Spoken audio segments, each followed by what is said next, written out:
just days before the world's most powerful leaders arrive for the G20 Summit later this week. A major security crisis could potentially be unfolding. This as the National Transport Union announced a 48-hour-long strike, threatening to disrupt airport operations and paralyze key logistical routes for arriving delegations. However, and importantly, Operation Dudula has also issued a direct threat to shut down the summit entirely. Their plan is a calculated move to force their agenda of anti-immigration onto the global stage, risking chaos and diplomatic embarrassment. They have not only confirmed their march for Sunday, November 19th, but have explicitly called for a total shutdown of the International Convention Center, which is the Nasrec Center rather. Their plan is to blockade all access points, effectively trapping delegates and forcing their agenda to be a part of the conversation on the global stage. Here to share more light and clarity, we're joined by the leader of the Dudula movement, Dudula. Zandile, good afternoon. Thank you so much for your time. Really do appreciate it. Perhaps take us into the heart of your plan. What is it that Operation Dudula is planning? Good afternoon, Oliver, and to the viewers at home. Firstly, can I just address two things? I was listening to the previous interview and you're calling us vigilantes. Would you please rectify that? We are not vigilantes. We are a fully fledged political party and a registered civic organization. And second thing is that we never said we are going to totally shut down and block every entrance. We're going there, we're going to have a normal protest like we normally do. And it's within the confines of the law. That's the same reason why we went to go put in our application. And, our main reason here is just to make sure that, there is law and order in this country. I mean, we do understand that, international recognition means little to South Africans when we continue to struggle, finding work, access to, quality services, and we're not feeling safe in our own communities now. We're going there to picket to actually demonstrate that when our own president is hosting and they're having feasts there, his own citizens are suffering, they're battling, they're going home, they're going to bed, are hungry on a daily basis, which cannot be correct. I mean, if you want to be a true leader and you want to lead people, then it should begin at home. We just want to restore the dignity and security, and give South Africans opportunity in their own country. We, yes, are against illegality, and, we will not turn back away from that. So your plan is not for the G20 processes to be disrupted. Am I understanding that correct? Definitely. We don't want to disrupt. That's the same reason why I'm saying that we do understand the importance of, international recognition, but we have problems. That's the demonstration that we want to show that when we have visitors and we are hosting visitors, it's pointless because we're still battling. Our own president is not hosting us as a country. We are suffering under his leadership. What do you mean he's not hosting us as a country? Maybe I heard you wrong. No, he's not, maybe I used the wrong term. He is not taking care of us. I mean, we are under his leadership. He's supposed to be prioritizing us as his citizens, but he's doing the opposite. That's the same reason why today we have more than 150 people from Palestine who was granted access to the country when they came here illegally, when everyone else is worried about that, but he's not. Okay. So are you then saying that the president, or in this instance, the Department of Home Affairs, as well as the Department of International Relations, should not have granted asylum seeker or refugee status to Palestinian refugees? So remember that we are governed by the Constitution in this country and we have immigration laws. But anyone that needs to seek asylum in this country, they first need to go to the nearest country.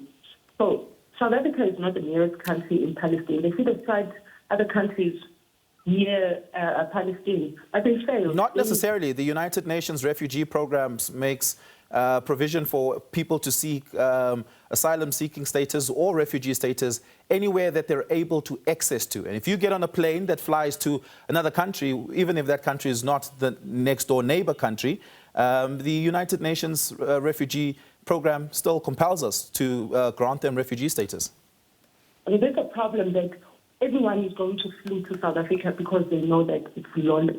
Now, I'm not disputing that people are refugees. And, from what I know, yes, Palestinians are genuine refugees and they should be assisted. But what I'm saying is, why does it always have to be South Africa? I mean, all other it's countries not always South Africa, Zandile. It's not always South Africa. Can I continue making my statement, just a correction so that you can make the point correctly so and accurately so. It's not just South Africa. In fact, South Africa is not the only country that has an influx of refugees in the world. Not even just on the continent, by the way. Oliver, I'm talking about South Africa, the country where I'm at, where immigration is affecting us as normal citizens. I'm not talking about other countries. If other countries are okay with having refugees, whether they're legitimate or not, why we as South Africans, we are not okay with that. We have too much problems as it is now. Immigration crisis is one at the top, and nobody's doing anything about it. We don't want more problems. I mean, this is another risk where we're going to have, Arab countries that are all here in this country, and they will be fighting amongst themselves in this country. We're trying to avoid that. That's the same reason that I'm saying that we do not mind hosting refugees, genuine refugees as it is, but also we must take into consideration the safety of our own citizens. Yeah, I mean, the Islamophobia of that point aside, how do you determine if someone is a genuine refugee versus not a genuine refugee, assuming they all followed the letter of the process and the law? I mean, we know that there's war in Palestine. We are all aware of that. Okay. But we find people coming from other countries. I'm going to make an example like Zimbabwe. There's no war in Zimbabwe. But we do have Zimbabweans claiming to be asylum seekers in this country. Okay. Now, those are two different things. Now, war is not the only determinant of someone being able to seek asylum seeker status. Or, for instance, if someone is... There's no hunger in Zimbabwe. That's why I'm saying that we need to look into the elements. When a person says that they are seeking asylum, what are they running from in the country? So let me define that for you. Asylum seeker status are for people who typically are being persecuted for one or other reasons, either by their state and or perhaps for ethnic reasons. For instance, what's happening in Sudan would warrant many Sudanese people who are being attacked for their ethnic status to be asylum seekers. A refugee status seeker is the sort of thing that you're describing right now. Someone fleeing their country due to a war, unfortunate economic circumstances, famine, and or unrelated incidents like that. Asylum seeker and refugee status, not quite the same thing, quite different. How then do you determine if someone's not genuine? Oliver, we've got laws in the country, and all of the definitions that you're giving to me are in the immigration laws. Yeah. And we all have to follow and abide by those laws. It cannot be correct that we'll have NGOs that will ban the rules and laws of the country because of certain circumstances. We're not going to be running a country by emotions.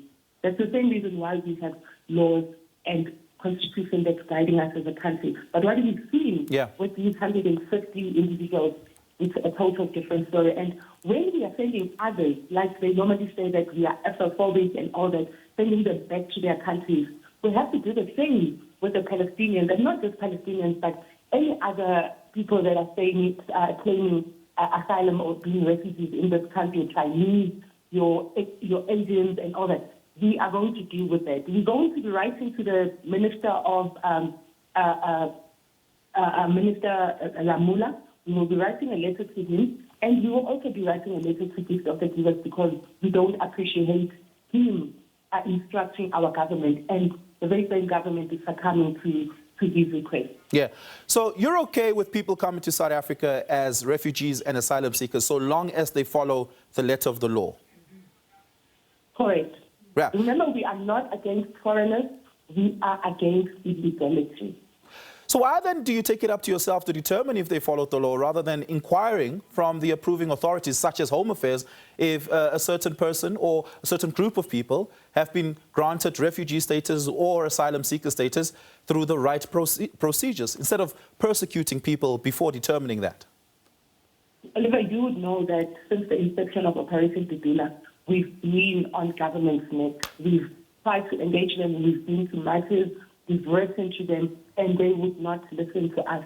Yet the problems are increasing on a daily basis. We have people that are being killed by foreigners. We have people that are being raped. Our kids are dying from poisonous food. Our medication is stolen from our public facilities. Nobody is saying anything about that. Now, in the absence of leadership in a country, citizens will take it upon themselves to make sure that they secure and they protect the interests of the country and its people. Zandile, thank you so much for your time. Really do appreciate it. That is Zandile Dudula of Operation Dudula.